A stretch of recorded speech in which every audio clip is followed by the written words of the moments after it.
Number one, exceptional communication skills. And we want you to write that down and ask yourself, do an assessment on yourself. What are my communication skills like? But we're going to define each one of these topics just a little bit more. So, the ability to communicate effectively and eloquently is essential when working with a high net worth individual. So, you must be able to clearly articulate the property details, market trends, and negotiate with finesse.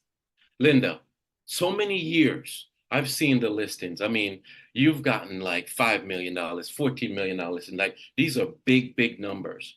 What is it like to communicate with these sellers? What do you experience?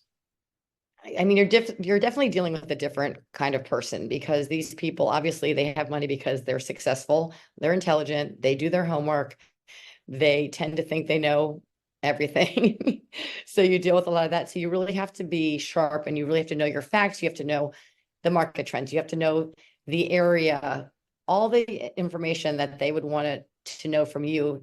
Even if they think they know it, you want to know it better than they know it so that you can present it to them in a way that they're going to believe and understand from you. They have to trust you, trust your knowledge, trust that you are going to be able to sell this property for them. You know what I'm saying? So you have to give your value proposition of your knowledge and your expertise.